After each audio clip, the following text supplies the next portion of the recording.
नमस्कार, आप देख रहे हैं हरियाणा भारत। मैं हूं आपके साथ साक्षी चौहान। चलिए खबरों की ओर रुख करने से पहले एक नजर डालते हैं आज की हेडलाइंस पर। अंबाला में बदमाशों ने कार पर की ताबड़तोड़ फायरिंग। पेशी से लौट रहे 2 युवकों को गोली से उड़ाया। महज 10 मीटर दूर थी पुलिस। 26 मार्च यानी आज किसान करेंगे भारत बंद। किसानों ने कहा शांतिपूर्ण और प्रभावी रहेगा प्रदर्शन। इंडियन नेशनल लोक दल ने भारत बंद को दिया समर्थन। वीडियो जारी कर किसानों से की बंद में शामिल होने की अपील। फरीदाबाद में बढ़ते कोरोना पर पुलिस हुई अलर्ट। पुलिस ने आम जनता को बांटे मास्क। रोहतक में पूर्व मंत्री के जन्मदिन पर निकल रही थी बाइक रैली। किसानों ने काले झंडे दिखाए तो वाहन छोड़कर भागे बीजेपी कार्यकर्ता। अंबाला में लगभग 12 साल बाद हुई गैंगवॉर की वारदात ने पूरे शहर में दहशत का माहौल पैदा कर दिया है। कालका चौक पर जहां पुलिस का 24 घंटे कड़ा पहरा रहता है, वहां दिन दहाड़े ताबड़तोड़ फायरिंग हुई। मारे गए दोनों लोगों की पहचान राहुल और प्रदीप उर्फ पंजा के रूप में हुई है। इस वारदात में 2 लोग घायल हो गए। बता दें कि अंबाला शहर के व्यस्ततम कालका चौक पर बदमाशों ने एक कार को घेर कर उस पर 20 से 25 राउंड फायरिंग की। गोलीकांड से चंद कदम की दूरी पर तैनात प्रत्यक्षदर्शी पुलिसकर्मी की माने तो 2 लोगों ने कार सवार युवकों पर गोलीबारी की और पंजाब की तरफ फरार हो गए। पूरी रिपोर्ट नहीं मिली है, लेकिन अभी 2 तो उपचाराधीन हैं जो बोल रहे हैं, 2 अंदर हैं। अभी ये कह रहे हैं कि वो खतरे में है, लेकिन बता देंगे अभी ये क्लियर आपको कर देंगे थोड़ी देर में। डॉक्टर की रिपोर्ट के आधार पर क्लियर करेंगे। कितने राउंड फायर्स हुए और कृषि कानूनों के खिलाफ किसानों के प्रदर्शन को लंबा वक्त बीत चुका है। इस दौरान सरकार के साथ किसानों की कई दौर की बातचीत भी हो चुकी है, लेकिन अभी तक सहमति नहीं बन पाई, जिसे लेकर आज किसान भारत बंद करने वाले हैं। किसानों ने पूरा भारत बंद करने का ऐलान किया है। किसानों ने कहा कि ये बंद शांतिपूर्ण और सुबह से शाम तक प्रभावी रहेगा। इसके साथ ही किसान नेताओं ने ये भी कहा कि 28 मार्च को होलिका दहन के दौरान कृषि कानूनों की प्रतियां जलाई जाएंगी। नए कृषि कानून के खिलाफ किसान देश भर में लंबे समय से प्रदर्शन कर रहे हैं। इस बीच किसानों ने आज भारत बंद का ऐलान किया है, जिसे इंडियन नेशनल लोक दल का भी समर्थन मिला है। इंडियन नेशनल लोक दल के महासचिव और एलनाबाद से पूर्व विधायक अभय चौटाला ने भी इसे अपना समर्थन दिया है। अभय सिंह चौटाला ने एक वीडियो जारी करके आज होने वाले भारत बंद को पूर्ण समर्थन देने की घोषणा की है। जितने भी इंडियन नेशनल लोक दल पार्टी के कार्यकर्ता हैं, उनको इस बात के लिए आह्वान करता हूं कि कल आप ज़्यादा से ज़्यादा इस भारत बंद के अंदर अपनी एक बड़ी भूमिका निभाने का काम करें, जहां भारत बंद को मजबूती के साथ बंद करवाने में सफलता हासिल।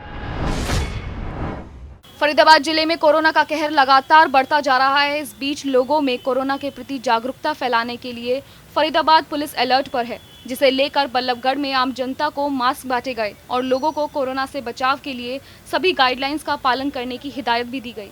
इस बारे में जानकारी देते हुए चौकी इंचार्ज दिनेश कुमार ने बताया कि बिना मास्क वाले लोगों को हम 500 रुपए का चालान कर रहे हैं, जिससे वो लापरवाही ना करें। जो है ये मास्क जो समाज सेवी संस्थाओं उन्होंने हमारे को दिए हैं, उनके साथ मिलकर ही बांटते हैं। वैसे हमें भी हमारे पुलिस कमिश्नर साहब ने मास्क हमें वितरित कराए हैं, तो उनको भी हम समय समय पर बांटते हैं, लोगों को जागरूक भी करते हैं और मास्क के चालान भी करते हैं। जो हमें उनको एक हिदायत देते थे बड़े प्यार से, और 500 रुपये का उनका एक मास्क का चालान करने के बाद में फिर उनको मास्क भी हम देते हैं।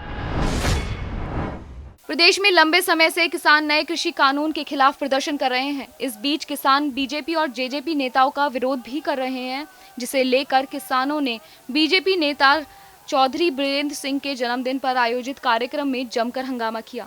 स्थिति यहां तक बन गई कि जन्मदिन पर आयोजित बाइक रैली में कार्यकर्ता सड़क पर ही बाइक छोड़कर भाग गए।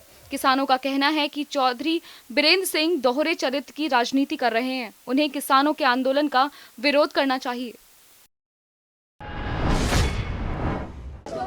किसान 4 महीने से रोडों पर बैठे हैं और यहाँ कुछ बाहर के आदमी आकर के कि हम जन्मदिन मनाएंगे।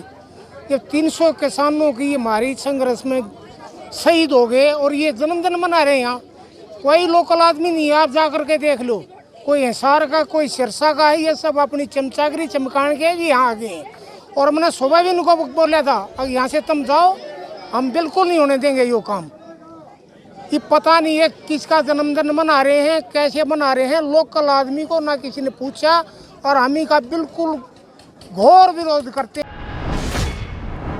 ऑफलाइन परीक्षाओं के विरोध में एनएसयूआई प्रदेश महासचिव कृष्ण अत्री ने YMCA विश्वविद्यालय पर प्रदर्शन किया और वाइस चांसलर को ज्ञापन सौंपा। अत्री ने कहा कि पढ़ाई जूम कॉल पर और परीक्षाएं रूम पर यह कहीं भी उचित नहीं है, क्योंकि दूसरे जिलों की तरह फरीदाबाद में भी कोरोना लगातार बढ़ रहा है। वहीं अनिल विज ने सार्वजनिक तौर पर होली कार्यक्रमों पर रोक लगाई है। उसी तर्ज पर ऑफलाइन परीक्षाओं पर भी रोक लगाई जानी चाहिए। मिनिस्टर साहब है अनिल विज जी, उनका बयान आया है कि सार्वजनिक रूप से होली नहीं मनानी है, लेकिन सार्वजनिक रूप से परीक्षाएं देनी है। हरियाणा प्रदेश में 7 जिलों को अंकित किया गया है जहां पर कोरोना बहुत तीव्र गति के साथ बढ़ रहा है और फरीदाबाद जिला भी उनमें से एक है। लेकिन सवाल ये है कि जहां हरियाणा प्रदेश के प्रशासन को, हरियाणा प्रदेश की भाजपा जसपा सरकार को इन जिलों में कोरोना बढ़ता नजर आ रहा है, वहीं छात्र, इन्हें पता नहीं क्यों छात्र लोहे की बॉडी के, स्टील की बॉडी के नजर आ रहे हैं कि उन्हें कोरोना नहीं होगा। जब इन छात्रों की अब तक परीक्षाएं जूम पर लगी हैं तो फिर इनकी कक्षाएं तो जूम पर लगी हैं, लेकिन इनकी परीक्षाएं रूम पर। प्रथला से विधायक नयनपाल रावत ने प्रथला के विकास के लिए अधिकारियों के साथ मीटिंग की, जिसमें विकास कार्य को लेकर विस्तृत चर्चा की गई। इस मौके पर खंड विकास और पंचायत अधिकारी भी मौजूद रहे। विधायक ने कहा कि मुख्यमंत्री मनोहर लाल ने विकास कार्यों के लिए जो घोषणा की थी वो लगभग पूरी हो चुकी है। साथ ही उन्होंने अधिकारियों को आदेश भी दिए कि ग्रामीण क्षेत्र में चल रहे विकास कार्यों में किसी तरह की कोई परेशानी नहीं आनी चाहिए। उन्होंने बताया कि प्रथला की सभी सड़कों को PWD विभाग फिर बनाएगी। जो सड़कें टूटी हुई हैं उनको जल्द ही रिपेयर भी किया जाएगा। उनको इनके साथ शेयर करके और उनके जो एस्टीमेट हैं उनको बनवा के जो काम इस क्षेत्र में होना है प्रथला में, उनको पूरा कराया जाता है। और माननीय मुख्यमंत्री मनोहर लाल जी की विशेष कृपा है, उनका आदेश है कि पारदर्शिता के साथ जितने भी विकास के कार्य हैं उनको जल्द से जल्द उनको पूरा कराया जाए, क्योंकि पीछे 1 साल कोरोना काल में हम रहे हैं, तो उस कोरोना काल की जो हम पे मार है वो पड़ी है, उसे बचा जा सके और इस विकास कार्य को तेज़ी से किया जा सके। तो इसमें PWD के अधिकारीगण हैं, ब्लॉक डेवलपमेंट के अधिकारीगण हैं और आपके मार्केटिंग बोर्ड के हैं, जो भी अधिकारीगण हैं वो सब मौके पर आए हैं। अंबाला सहारनपुर हाईवे पर टेम्पो और कार की टक्कर हो गई, जिसमें टेम्पो में बैठी महिला गंभीर रूप से घायल हो गई, जिसकी इलाज के दौरान मौत हो गई। सूचना मिलने पर पुलिस मौके पर पहुंची और शव को कब्जे में लेकर पोस्टमार्टम कराने के बाद शव परिजनों को सौंप दिया। पुलिस ने परिजनों के बयान पर केस दर्ज कर आगामी कार्रवाई शुरू कर दी है। वहीं कार चालक मौके से फरार हो गया। कैथल के DMC संवर्तक सिंह ने गड़ी पाडला बाईपास के पास बनने वाले कूड़ा कचरा निस्तारण केंद्र का निरीक्षण किया, जिसे लेकर DMC ने कहा कि शहर में घर घर से कूड़ा उठाकर उसे कूड़ा कचरा निस्तारण केंद्र पर अलग करने के लिए स्थान निर्धारित किया गया है। यहां पर कूड़े कचरे को अलग करके उसे रीयूज बनाया जाएगा। अपने निरीक्षण के दौरान उन्होंने नगर परिषद के अधिकारियों को सख्त निर्देश देते हुए कहा कि इस कार्य में किसी प्रकार की कोई लापरवाही नहीं होनी चाहिए। फिलहाल इस बुलेटिन में सिर्फ इतना ही। हरियाणा से जुड़ी तमाम बड़ी खबरों को देखने के लिए जुड़े रहिए हरियाणा भारत के साथ। नमस्कार।